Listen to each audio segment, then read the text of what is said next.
Welcome back everyone. As most of you know, the iPhone 13s came out and they're really good phones I think overall. They bring a lot of capability, they kept the same price tag which is good, and we now have ProMotion on all the iPhones, at least for the Pro and the Pro Max, not for the lower end ones. But there is something that annoys me with every single iteration of iPhones that Apple pushes out, and it's not like not installing third-party apps or anything like that, even though that's really annoying. It's actually the repairability of almost every single iPhone that came out. So not that long ago, right? The iPhone 6, the 6S, those iPhones, you can pretty much repair almost everything with them, and for the most part, a lot of those things will still be able to be fixed and all of that stuff.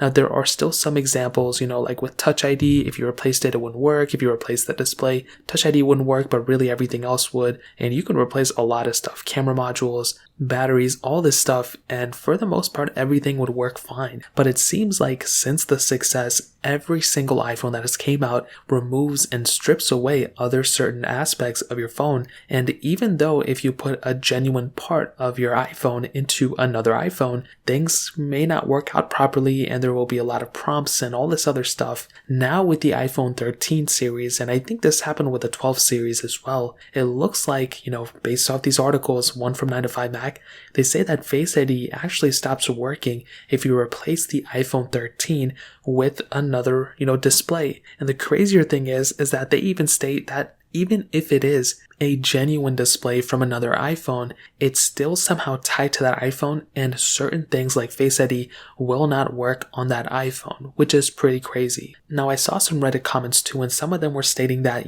this happened before, but if you just replace the glass display and you didn't, replace the actual Face ID module, then nothing would go wrong. But it does seem like that is not the case. It seems like now, even if you replace the screen itself and not the Face ID sensor, the actual, Face ID module will not work out properly. So that is another, big issue with this specific phone. And I mean, I like iPhones. I love iPhones a lot. And, Apple isn't the only one doing this. There's a lot of other manufacturers and just a lot of other, products out there that do this. But it is kind of annoying where just not that long ago, like 5 years ago, you could pretty much replace almost everything with an iPhone, at least for the most part, with very cheap parts, and it would still work. But now you have no choice. They make it really hard for you to replace anything, and they make it hard, especially if you're somebody who wants to, get a phone and not rock a case. If you break anything of it, you really have no other choice but to go to an Apple store and have them fix it for you, or ship it to them and have them fix it for you. And I just remember not too long ago being able to fix almost everything within my iPhone, and that was a very good experience. But it does seem like every single iPhone, it gets tighter and tighter to actually fix these things. Will we ever see this fixed? Probably not. But it would be cool if for some reason, and somehow we can fix a lot of these things with our iPhone ourselves, rather than having to spend so much money and have Apple fix it for us. So that's pretty much it. If you guys have any other questions or anything, let me know in the comment section below. Hit the like button, that would mean so much, but definitely hit that subscribe button. More importantly than everything else, I love every single one of you guys. Hopefully I'll catch you guys in the next video. Peace out till then.